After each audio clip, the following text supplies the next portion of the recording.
अभागा सिंदूर। जैसे मैं जादू की दुनिया में था।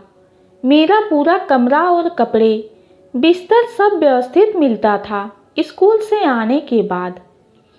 अब भाभी जो रहने आ गई थी, कहती थी केवल मैं पढ़ूं और जल्दी से बड़ा डॉक्टर बनूं। घर का खान पान सुधर गया था माँ के जाने के बाद और भाभी के आने से। पहले मैं, भैया, बाबूजी और छोटी तो जैसे तैसे जीवन काट ले रहे थे। छोटी तो अभी 11 साल की थी, मैं 15 का। भाभी ने आते ही घर संभाल लिया। सब अच्छा चल रहा था, लेकिन ये खुशी ज़्यादा देर ना रह पाई। एक भयानक कार एक्सीडेंट में भाई और पिताजी चल बसे। भाभी, छोटी और मैं बच गए। हम पढ़ते हुए बच्चों की देखभाल के लिए सभी रिश्तेदारों ने मुझसे भाभी के ऊपर चुनरी डलवा दी। दरअसल मैं भी एक कुप्रथा का शिकार हुआ था उस वक्त। भाभी की उम्र कम थी, लगभग 22 साल। मेरा भाई के देहांत होने के बाद मेरा विवाह मेरी भाभी से करवा दिया ताकि जमीन जायदाद का बंटवारा ना हो। कुछ समझ नहीं आया मुझे। मेरी और छोटी की दिनचर्या पहले जैसे ही चल रही थी। बस भाभी अब हम दोनों के साथ सोने लगी थी।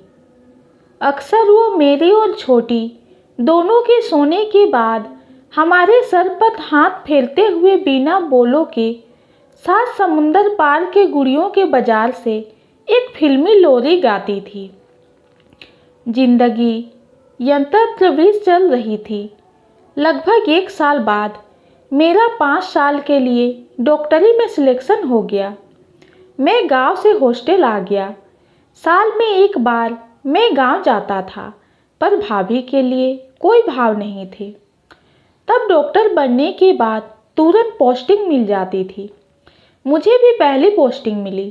तब भाभी ने पूरे गांव में केसर के लड्डू बांटे थे और शिव जी का भंडारा किया था। फिर मैंने अपने ही दोस्त से अपनी बहन का विवाह करवा दिया। भाभी ने हमेशा मेरा समर्थन किया, लेकिन सदा मेरे पीछे रही। उनमें ममत्व ही ज़्यादा दिखा। लगभग 8 साल बाद उनका पहला फ़ोन आया मेरे पास। उधर से शांति चाची कह रही थी, बहू की तबीयत बहुत खराब है। तुम तो डॉक्टर हो, तुमको कैसे पता नहीं चला? तुरंत आ जाओ। तब मैं वहाँ पहुँचा तो भाभी ने इशारे से मुझे अपने पास बुलाया। इतनी जल्दी 6 महीने, इतनी निर्बलता से, ये तो घातक बीमारी को दर्शा रहा था। उन्हें कैंसर था। दर्द की दवाओं के कारण वो ठीक से बोल भी नहीं पा रही थी। बोली, कौन कैसा भाग्य लाता है, लेकिन जीवन तो जीना है ना। यह कर मेरे ऊपर से एक चांदी का सिक्का उबारा और मेरे हाथ पर रख दिया और अब की बोलों में गाने लगी, सात समुंदर पार से गुड़ियों के बाजार से अच्छी सी गुड़िया लाना।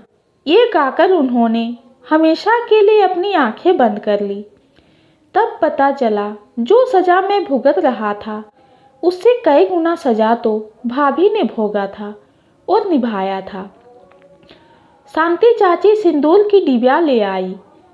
मैंने चुटकी भर सिंदूर भाभी की मांग में भर दिया। ये देखकर छोटी बहन भाभी से लिपट लिपट कर रोने लगी।